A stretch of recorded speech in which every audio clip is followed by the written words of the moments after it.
Bonjour. Bonjour à tous. Je suis très content d'être ici au Havre. C'est une ville que j'aime beaucoup. Figurez-vous que ma femme a grandi ici et donc j'ai de la famille au Havre. Donc j'aime beaucoup le Havre. Merci pour eux.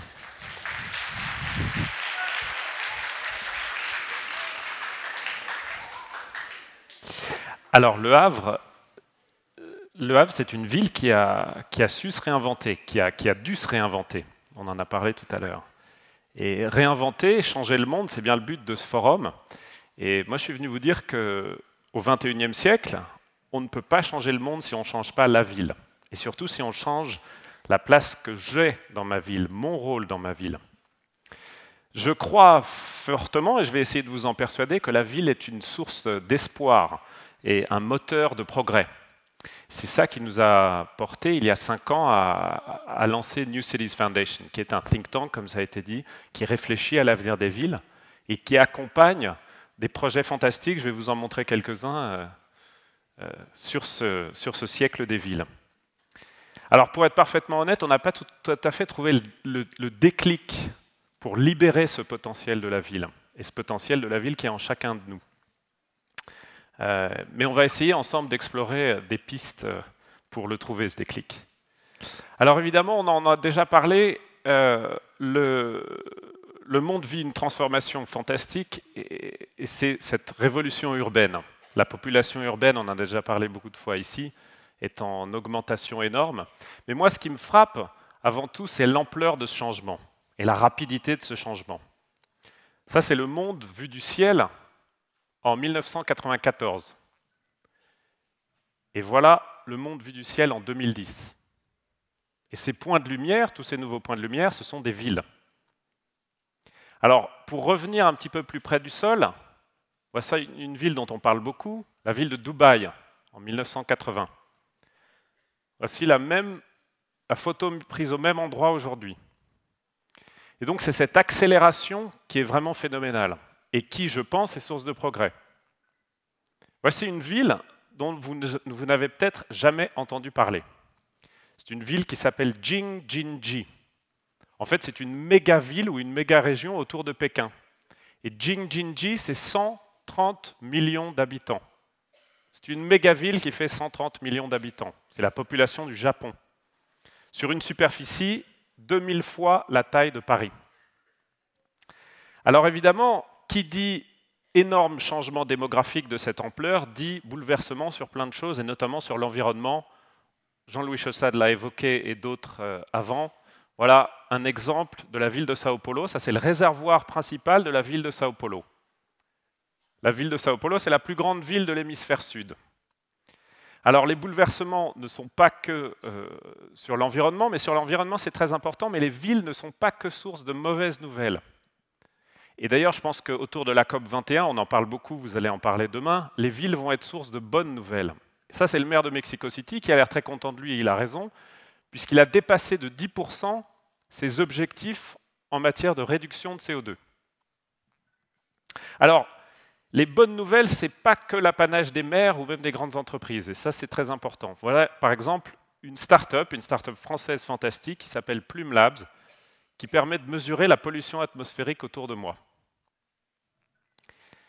Alors, le bouleversement de ce siècle urbain et cette révolution urbaine n'est pas qu'environnementale, loin de là, et évidemment, les villes sont plus que jamais les moteurs de l'économie urbaine. Si je vous dis énorme richesse, à quoi vous pensez? On peut par exemple penser au Qatar.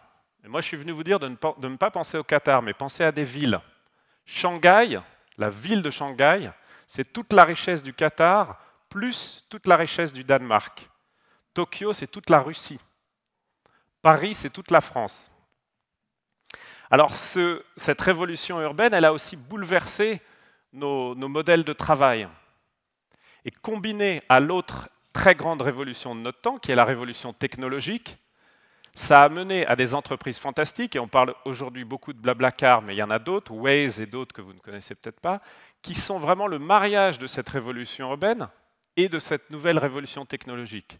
On a dans notre poche, on le sait tous, un ordinateur qui est plus puissant que ceux qui ont servi à mettre des hommes sur la Lune. Alors, évidemment, cette révolution urbaine, la densification, le changement des usages dans la ville a bouleversé notre manière de travailler. Et donc, aujourd'hui, un bureau, ça ressemble très souvent à ça. C'est un espace de coworking. Je suis sûr qu'il y en a plein au Havre aussi. Mais notons au passage qu'un espace de coworking, dans le monde, ça ressemble plutôt à ça. Et ça aussi, c'est des sources de bonnes nouvelles. Alors, c'est le domaine de la technologie, on en a parlé, qui a le premier saisi l'ampleur de cette transformation urbaine. Et ce, principalement via le prisme de la Smart City.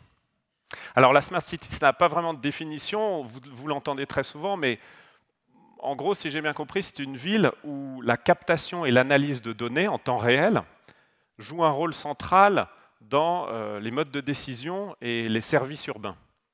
Pour vous donner un exemple concret, une Smart City, c'est une ville où les lampadaires s'éteignent quand il n'y a personne dans la rue. Alors, quand on pense ville du futur, on pense Smart City.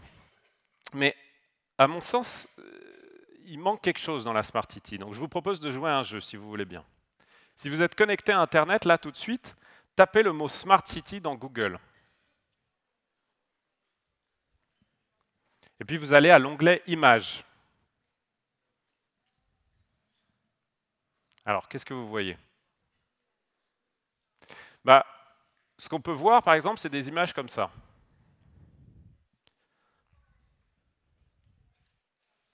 Alors, c'est magnifique, c'est futuriste, on dirait un film de science-fiction. Mais moi, ce qui me frappe, c'est ce qui manque. Il n'y a pas de gens, dit quelqu'un. Et voilà, il n'y a pas de gens. Donc la Smart City, en tout cas, si on fait confiance à l'oracle universel qu'est Google, ce n'est pas pour nous. Et je pense que ça manque. Alors moi, je crois fermement en une nouvelle ville, une nouvelle vision de la ville. Une vision de la ville qui est plus vivante, plus humaine, plus heureuse, plus citoyenne. Et je vais essayer de vous en parler rapidement. Alors un point de départ pour penser à cette ville, c'est de penser à ma rue, à mon quartier. Ça, c'est ma rue. Je voulais prendre des photos de chez moi, mais c'était très mal rangé, alors j'ai pris ma rue. Parce qu'une ville, c'est personnel, c'est intime, c'est là où nos enfants grandissent, où on travaille, où nos projets prennent vie. Et donc, je pense qu'il faut revenir à ce côté intime de la vie. Et donc, je vous propose de fermer les yeux juste 3 secondes et de penser à votre rue. Et quand vous la voyez, pensez peut-être à un problème dans votre rue, et quelque chose qui ne marche pas. Alors, apparemment, il y a pas mal de choses qui ne marchent pas dans votre rue. Alors, je voudrais vous faire 3 propositions concrètes dans le temps qui me reste très rapidement vers cette vision de la ville citoyenne dont je parlais avant. La première, ça concerne l'espace public. On en a déjà parlé. Reprendre les espaces publics. Les espaces publics, c'est très important. Et les réinventer non seulement dans leur usage, mais dans leur forme, pour qu'on puisse y faire des choses. Alors on a de la chance, parce qu'en France, ce mouvement est en marche. On le voit ici à Paris, à Londres, les espaces publics sont en train d'être repris. Mais au niveau mondial, l'espace public est en danger. En Asie, un espace public, ça ressemble à ça aujourd'hui. Alors un centre commercial, c'est très important, je ne suis pas contre les centres commerciaux, mais un centre commercial, ce n'est pas un espace public. Et il y a des projets fantastiques, je vous en montre quelques-uns. Ça, c'est un projet au Mexique. C'est des gens qui créent des parcs. Sans demander l'autorisation, ils créent des parcs. Ce parc-là, en fait, il est sur un camion qui a été garé dans une rue. Un autre projet que j'adore, c'est un projet qui s'appelle Social Street. C'est une page Facebook de gens qui se réunissent d'une même rue et qui mangent ensemble dans la rue. Et des Social Street, il y en a partout dans le monde. D'ailleurs, je vous encourage à démarrer un Social Street ici au Havre. Un dernier projet que j'adore, c'est The Ugly Indian. C'est un collectif anonyme d'Indiens qui demandaient à ce qu'on répare les trottoirs, à ce qu'on repeigne les murs, et puis sans réponse, et tout simplement, ils l'ont fait. Et des collectifs Ugly Indians, 100% anonymes, 100% bénévoles, il y en a partout en Inde. Alors, deuxième proposition, on parle beaucoup d'open data, reprendre les espaces publics, ouvrir les données, mais surtout ouvrir la possibilité de faire des choses avec ces données. Parce que les données qui sont collectées par la ville, par les entreprises, pour le moment, moi, personnellement, je ne sais pas m'en servir. Or, si on m'expliquait un peu, j'aurais peut-être des idées. Et voilà quelques exemples. Ça, c'est un itinéraire de bus qui a été créé en Inde par des citoyens. Ils ont récupéré les données, ils ont créé eux-mêmes un itinéraire de bus. Un autre exemple, à Boston, un projet beaucoup plus entrepreneurial, Bridge, c'est pareil, un itinéraire de bus, mais qui s'adapte à l'itinéraire des passagers. Alors, troisième proposition, c'est donner des vrais pouvoirs politiques et du vrai financement aux villes et aux citadins. Et on peut commencer par exemple par réveiller le conseil de quartier. Alors le conseil de quartier, le mien, ça ressemble à ça. Les 3/4 des gens sont des élus, et ils viennent pour dérouler un ordre du jour, le dernier quart est là pour le café et les croissants, et il n'y a pas vraiment de participation citoyenne. Donc, la proposition, c'est de donner de vrais pouvoirs à ces conseils de quartier, les doter de vrais budgets, leur donner une assistance technique et d'expliquer les décisions. Souvent, quand on propose un projet à sa mairie, si je veux changer ma ville, la réponse que j'ai, c'est un silence. On ne me dit pas oui, on ne me dit pas non, on ne me dit pas pourquoi. Voilà.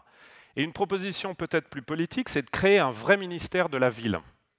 Un ministère avec un vrai budget, parce qu'aujourd'hui, le ministère de la ville, comme vous le savez, en France et dans beaucoup de pays, c'est un ministère des quartiers difficiles. Or, si c'était un vrai ministère, il regarderait la question de la ville dans son ensemble et il servirait mieux les quartiers difficiles. Donc, en conclusion, réinventer la ville et reprendre cette ville citoyenne, ça passe par une révolution démocratique. La démocratie, elle a besoin d'être réveillée. Et la ville peut vraiment, je pense, en partie sauver la démocratie.